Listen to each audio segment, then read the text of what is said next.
اللہ کی صفت کے ساتھ اس کے مخلوقات کی صفت نہیں ہونا چاہیے. آپ یہ نہیں کہہ سکتے ہیں کہ اللہ کائنات کا مالک ہے اور اللہ بھول سکتا ہے، کیونکہ بھولنا انسان کی صفت ہے، اللہ کی نہیں. تو صحیح صفت کے ساتھ غلط صفت نہیں جوڑ سکتے. اور اگر 3-4 صفتیں اللہ کی، صرف اللہ کی طرف آپ کو رجوع کرنا چاہیے، اور ساری صفات صرف اللہ کی ہونا چاہیے، دوسری کسی کی نہیں. یہ ضروری ہے. پھر کچھ انسان مجھ سے کہتے ہیں کہ یہ خدا صرف ایک کیوں، ایک سے زیادہ کیوں نہیں ہو سکتے؟ قرآن مجید میں لکھا ہے سورہ انبیاء میں سورہ نمبر 21 آیت نمبر 22 میں، اگر ایک سے زیادہ خدا ہوتے تو اس کائنات میں کنفیوژن ہوتا اور آپس میں جھگڑا ہوتا. اگر ایک سے زیادہ خدا ہوتے تو کائنات میں کنفیوژن ہوتا، آپس میں جھگڑا ہوتا ہے. اسی لیے خدا ایک ہی ہو سکتا ہے. میں جانتا ہوں کئی دیگر مذاہب میں لوگ غلط تصور کرنے کے بعد یہ سمجھنے لگتے ہیں کہ بہت سے خدا ہے اور ایک خدا دوسرے خدا سے جھگڑ رہا ہے، ایک خدا دوسرے خدا کی مدد لیتا ہے تیسرے خدا کو ہرانے کے لیے، ایک خدا دوسرے خدا کا قتل کر رہا ہے. تو قرآن میں صحیح لکھا ہے سورہ انبیاء میں سورہ نمبر 21 آیت نمبر 22 میں کہ کئی میتھولوجیز میں اگر ایک سے زیادہ خدا ہوگا تو آپس میں جھگڑا ہوگا. لکھا ہے سورہ مومنون میں سورہ نمبر 23 آیت نمبر 91 میں کہ اللہ ڈز ناٹ بگیٹ اے سن، اللہ سبحانہ و تعالیٰ بیٹا نہیں جنتا. اور اگر ایک سے زیادہ خدا ہوتے تو ہر خدا اپنی چیز لے کے دوسرے پہ تھوپتا. اسی لیے خدا صرف ایک ہی ہو سکتا. اور کچھ لوگ سمجھتے ہیں کہ ایک الگ خدا ہے ہوا کے لیے، الگ خدا ہے آگ کے لیے، الگ خدا ہے پانی کے لیے. ہم پسند کریں گے کہ ایک مہان خدا ہے جو سب پہ قادر ہے، جو ساری چیزوں پہ قادر ہے، بنسبت 50 یا 100 خدا جو ایک ایک چیز کا مالک ہے. اسی لیے خدا عقل سے سوچے تو ایک ہی ہو سکتا ہے، ایشور ایک ہی ہے. اسی لیے سارے گرنتھوں میں جب مطالعہ کریں گے تو لکھا ہے کہ ایشور ایک ہی ہے اور اسی کی عبادت کرنا چاہیے. لیکن ہم دیکھتے ہیں جب اسلام کے علاوہ دوسرے مذہب کی کتابوں کا مطالعہ کرتے ہیں تو پتہ چلتا ہے کہ ایک خدا کے ماننے کے علاوہ اور کئی بار دوسری چیزیں بھی لکھی گئی ہے. کیونکہ قرآن مجید میں اللہ تعالیٰ فرماتے ہیں سورہ بقرہ میں سورہ نمبر 2 آیت نمبر 79 میں فَوَيْلٌ لِّلَّذِينَ يَكْتُبُونَ الْكِتَابَ بِأَيْدِيهِمْ ثُمَّ يَقُولُونَ هَٰذَا مِنْ عِندِ اللَّهِ لِيَشْتَرُوا بِهِ ثَمَنًا قَلِيلًا فَوَيْلٌ لَّهُم مِّمَّا كَتَبَتْ أَيْدِيهِمْ وَوَيْلٌ لَّهُم مِّمَّا يَكْسِبُونَ. لعنت ہے ان لوگوں پر جو اپنے ہاتھوں سے کتاب لکھتے ہیں اور کہتے ہیں کہ یہ اللہ کی طرف سے ہے. لعنت ہے ان لوگوں کے ہاتھوں پر اور لعنت ہے وہ پیسوں پہ جو کماتے ہیں. تو قرآن میں لکھا ہے کہ کئی انسان اپنے ہاتھوں سے کتاب لکھتے ہیں اور کہتے ہیں کہ یہ خدا کی طرف سے ہے. اسی لیے قرآن کے علاوہ جتنی بھی کتابیں پہلے آئے اس میں ملاوٹ ہو چکی ہے. قرآن ایک واحد کتاب ہے. اللہ تعالیٰ فرماتے سورہ ہجر میں سورہ نمبر 15 آیت نمبر 9 میں کہ میں نے قرآن کو نازل کیا ہوں اور میں اس کی حفاظت کروں گا. تو قرآن کے علاوہ جتنے بھی پہلے گرنتھ آئے، جتنی بھی پہلے کتابیں آئے، ان میں ملاوٹ ہو چکی ہے، ان میں مکسچر ہے. انسانوں نے ان میں ملاوٹ کی اور سارے مذہب کے ودوان، چاہے عیسائی ودوان ہو، ہندو ودوان ہو، یہودی ودوان ہو یا دیگر مذہب کے ودوان ہو، وہ کہتے ہیں کہ ان کی کتابوں میں ملاوٹ ہو چکی ہے قرآن کے علاوہ.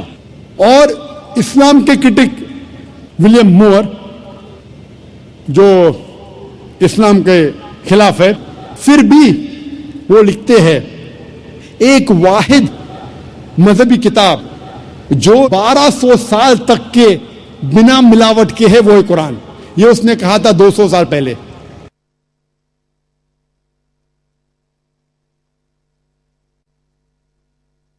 دشمن اسلام بھی کہتے ہیں کہ قرآن میں ملاوٹ نہیں ہے.